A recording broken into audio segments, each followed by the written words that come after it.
कुछ एक इन अध्यायों पर आगे जाके महर्षि वाल्मीकि की चर्चा करते हैं। पर इससे पहले भक्तजनों, स्वामी जी महाराज को समझने के लिए कुछ एक बातों का ध्यान रखने की आवश्यकता है।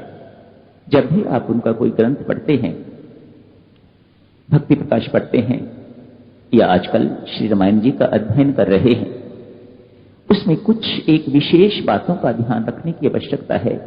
यदि आप स्वामी जी महाराज की सूक्ष्म बातों को जानना चाहते हैं तो रामायण की कथा जो आप पढ़ रहे हैं, ये तो आपके लिए नई नहीं है, ये तो आपको जुबानी याद है। सब कुछ जो कुछ भी इसमें लिखा हुआ है आप भली भांति जानते हैं। आगे क्या होने वाला है, इसके पीछे क्या हुआ है, दूर की बात जानते हैं। जाके कब विषयरा होगा इत्यादि वहां की बातें भी आप जानते हैं। यदि सूक्ष्म बातों को समझना चाहते हो तो कुछ एक बातों का ध्यान रखने की आवश्यकता है। वह क्या है? महाभारत का युद्ध समाप्त हो गया है।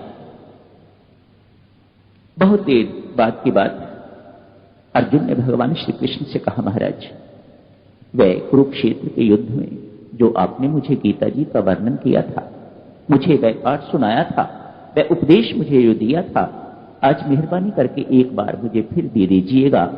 मेरे अंदर पक्का हो जाएगा ताकि मैं उसे अपने जीवन में उतार सकूं। सुनने के बावजूद भी महाराज मेरे से बड़ी भारी गलतियां हुई हैं। आपने मेरा शोक मोह सब कुछ दूर कर दिया। अभिमन्यु मरा, मैंने ही गीता सुनी हुई है, जितना मैं रोया हूं उतना कोई नहीं रोया। यदि मेरे ऊपर आपकी गीता के उपदेश का रंग चढ़ा हुआ होता तो वहां रोने का कोई कारण नहीं दिखाई देता था। मर गया मर गया, गीता तो यही कहती है। शोक किस बात का?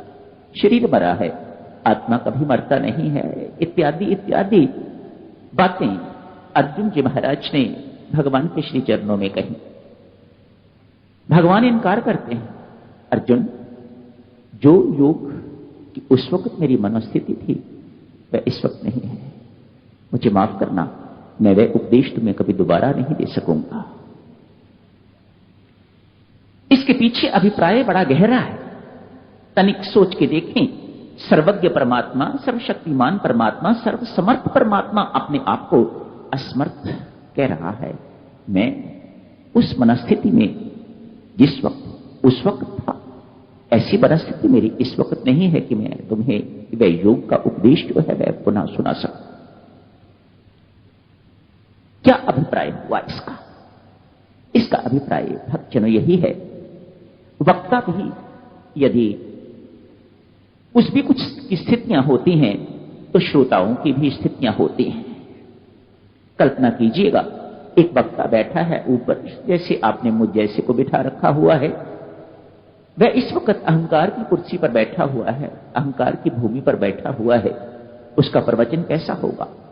संत महात्मा कहते हैं उसका प्रवचन इस प्रकार का होगा कि वह बार बार बखान राम का कर रहा है, बखान लक्ष्मण का कर रहा है, बखान सीता का कर रहा है, लेकिन बार बार उसके अंदर चूंकि अभिमान की भूमि पर विराजमान है, वह अभिमान के ऊपर बैठा हुआ है, इसलिए बार बार वह अपनी चर्चा किसी न किसी बहाने से बीच में लाएगा,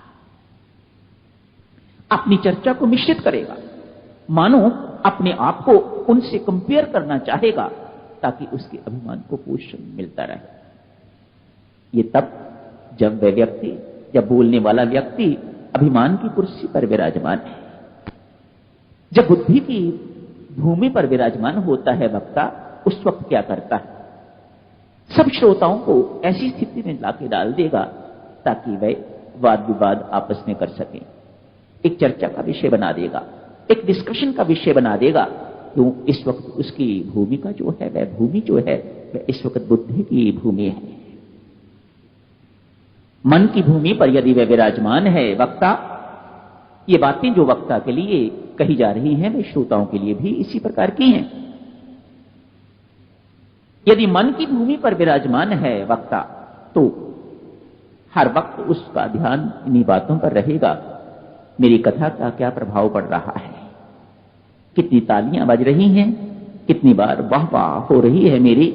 कि तब जब वह मन की भूमि पर विराजमान है। यदि वक्ता और श्रोता दोनों एक ही भूमि पर विराजमान नहीं है,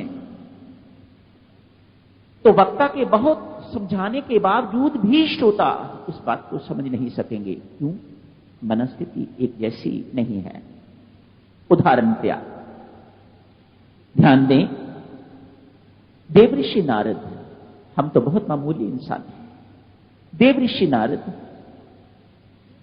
भगवान के पास अपने विवाह का प्रस्ताव लेके गए हैं। कौन?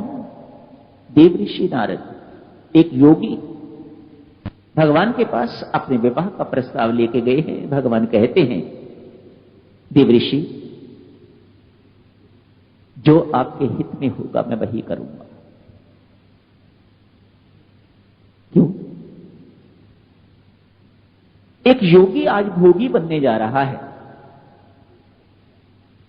मानो एक रोगी यदि कुपोथ्य मांगता है तो एक डॉक्टर का यह कर्तव्य नहीं बनता कि वह उसे दे दे। ये बात नारद जी की समझ में नहीं आई। इतनी स्पष्ट बात भगवान ने कही है, इससे स्पष्ट भगवान और क्या कहीं? मैं तेरी शादी नहीं होने दूंगा, कुछ भी हो जाए, तू जितना मर्जी जोर लगा ले, जो कुछ करना चाहे तू कर ले, मैं तुझे भोगी नहीं बनने दूंगा। तू मेरा अति प्रिय है और जो तेरे हित में है मैं वही करूंगा। लेकिन ये बात देवऋषि नारद की समझ में नहीं आती, नहीं तो बात वहीं खत्म हो जाती। नहीं, वह आगे बढ़ते गए हैं। क्यों समझ में नहीं आई? इसलिए देवऋषि नारद की वृत्ति इस वक्त रामाकार नहीं है, वह कामाकार हो गई होती है। वक्ता एवं श्रोता की मनस्थिति यदि एक नहीं है तो बहुत बारीक बातें जो हैं वह कभी समझ में नहीं आ पाएंगी। स्वामी जी महाराज की रचनाओं को सूक्ष्म ढंग से देखना चाहते हो तो अपनी मनोवृत्ति स्वामी जी महाराज जैसी करो, तो फिर देखो अपने मन को स्वामी जी महाराज के मन के साथ मिला के देखो, तो वह चीजें भी आपको वह समझाएंगे जो उन्होंने नहीं लिख रखी हैं, जिन्हें कहा जाता है इन बिटवीन लाइन्स क्या लिखा हुआ है। स्वामी जी महाराज वह भी आपको समझाएंगे। कब? जब एक श्रोता, एक पढ़ना होना चाहिए। अभी चर्चा